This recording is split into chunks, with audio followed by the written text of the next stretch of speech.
Hai, Assalamualaikum. Kembali lagi bersama Putri Tajang. Kali ini saya akan membuat nagasari sagu mutiara yang pastinya sangat enak dengan cara pembuatannya yang cukup mudah. Dan buat teman-teman yang penasaran bagaimana cara membuatnya, yuk disimak videonya hingga selesai. Dan sebelumnya di sini saya sudah didihkan sagu mutiara sebanyak 100 gram. Saya gunakan metode 5-37.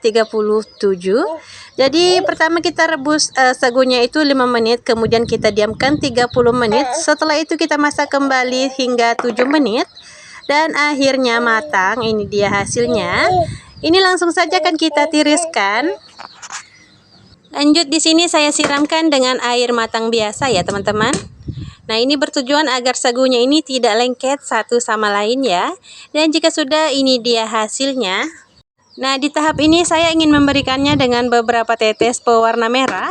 Tadi waktu memasaknya saya lupa ya teman-teman untuk memasukkan pewarna.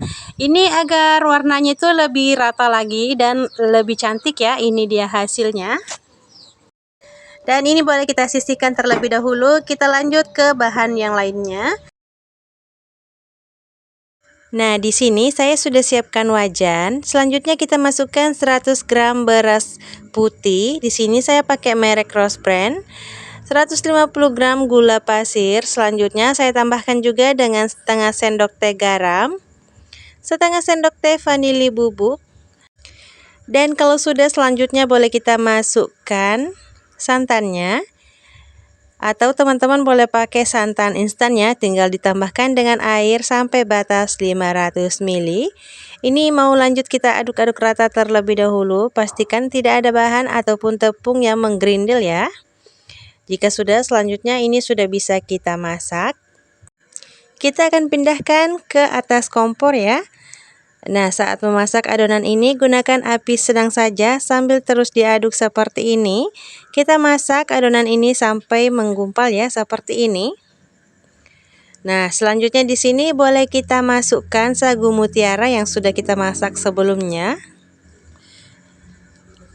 Nah, setelah itu ini lanjut kita aduk-aduk rata kembali ya, sampai semua bahan ini tercampur dengan baik. Dan jika sudah, selanjutnya ini sudah siap kita bungkus. Nah, di sini saya sudah siapkan beberapa lembar daun. Pastikan daun yang kita gunakan sudah lentur ya, agar saat digunakan tidak mudah robek ya. Nah, di sini kita ambil 1-2 sendok adonannya. Lanjut ini kita gulung. Nah, setelah seperti ini tinggal kita tekuk ke dalam ya untuk sisi kiri dan kanannya. Hasilnya seperti ini. Dan kita akan lakukan proses ini sampai semuanya habis ya teman-teman.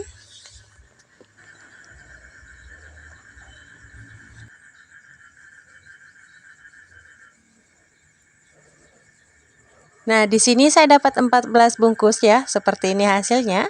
Selanjutnya ini tinggal kita kukus, kita sudah siapkan panci pengukus. Selanjutnya tinggal kita susun rapi aja di atasnya seperti ini ya. Untuk hasil yang kita dapatkan bisa kurang atau lebih, tergantung dari besar ukurannya yang teman-teman buat ya. Ini selanjutnya tinggal kita angkat ke atas api kompor. Ini akan kita kukus kurang lebih 25 menit atau sampai kuenya ini benar-benar matang ya. Dan jika sudah 25 menit berlalu, ini dia hasilnya. Nah, ini selanjutnya tinggal kita keluarkan dari panci.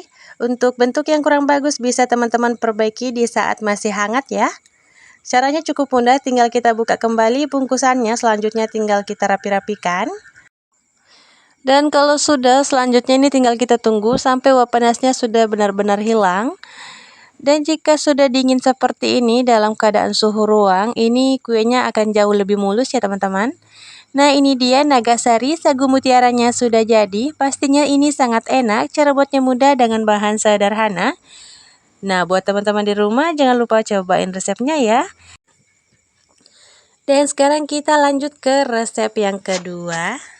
Kali ini saya akan membuat nagasari kacang hijau yang pastinya sangat enak. Cara buatnya mudah dengan bahan cukup sederhana. Dan buat teman-teman yang penasaran bagaimana cara membuatnya, yuk simak videonya hingga selesai. Nah, di sini saya ada 100 gram kacang hijau, ini sudah dicuci bersih ya. Langsung saja akan kita masak. Ini sebelumnya saya sudah didihkan air.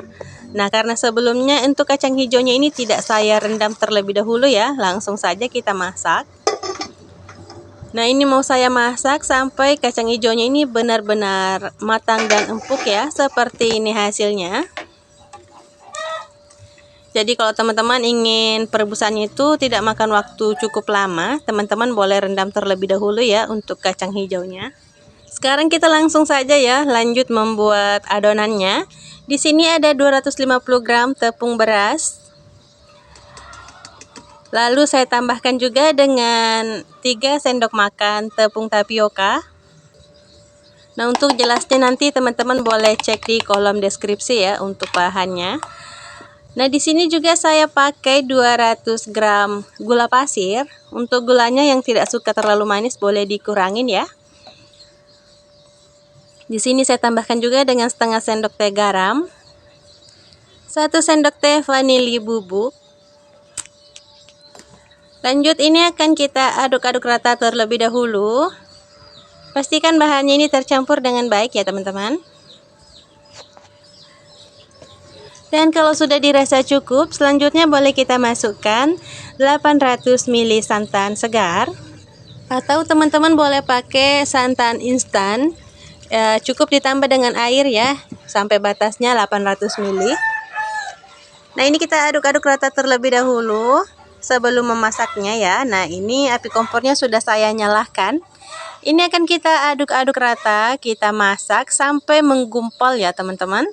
Nah, selama proses memasaknya ini selalu kita aduk ya, agar matangnya merata dan permukaan bawahnya itu tidak gosong ya. Ini sudah mulai kental ya. Selanjutnya boleh kita masukkan kacang hijau yang sudah kita rebus sebelumnya ya teman-teman.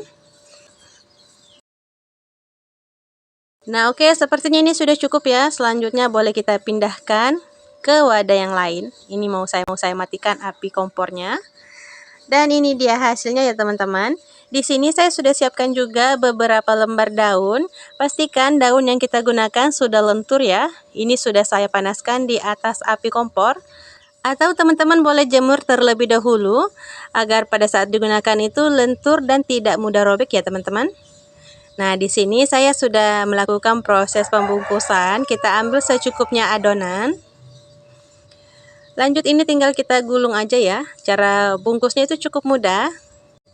Teman-teman bisa perhatikan pada videonya. Saya rasa kalau teman-teman melihat videonya pasti teman-teman bisa melakukannya di rumah ya.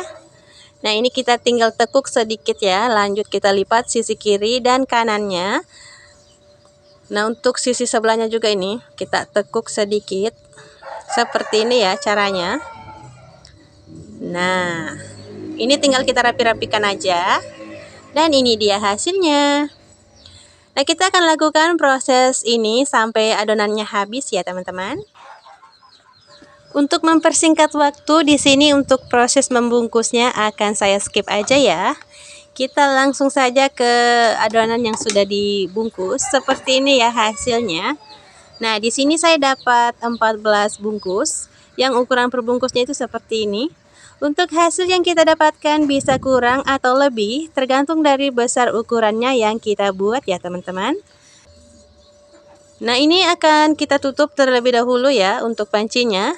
Dan ini keadaan kompornya sudah dalam keadaan menyala. Kita akan masak ini kurang lebih 25 menit. Dan setelah 25 menit berlalu, ini dia hasilnya. Jadi kalau teman-teman dapati bentuk kue yang kurang rapi, nanti setelah hangat-hangat kuku teman-teman boleh perbaiki bentukannya ya. Caranya cukup mudah, kita buka kembali bungkusannya. Kita bungkus kembali ya. Tinggal dirapi-rapikan aja ya teman-teman, selagi masih hangat-hangat kuku. Karena nanti setelah dingin, ini tidak mudah lagi untuk dibentuk ulang ya teman-teman. Nanti setelah dingin ini hasilnya akan jauh lebih rapi ya setelah diperbaiki. Dan ini dia hasilnya. Ini mau saya coba buka terlebih dahulu ya. Nah, ini hasilnya jauh lebih mulus ya setelah dingin. Untuk rasanya sendiri ini sangat enak, manis, gurih dan lembut. Nah, ini sangat cocok dijadikan sebagai suguhan saat ngumpul bersama keluarga ya. Atau ini bisa juga dijadikan sebagai ide jualan, pastinya banyak yang suka ya. Apalagi buat para pecinta kue tradisional wajib cobain resep yang satu ini. Nah, buat teman-teman di rumah jangan lupa untuk cobain resepnya ya. Semoga kalian suka. Dan saya ucapkan terima kasih banyak buat teman-teman yang sudah menonton videonya hingga akhir. Jangan lupa dukungannya dengan cara like, komen, dan subscribe. Serta bagikan video ini agar lebih bermanfaat. Sekian dulu. Wassalamualaikum warahmatullahi wabarakatuh. Dah.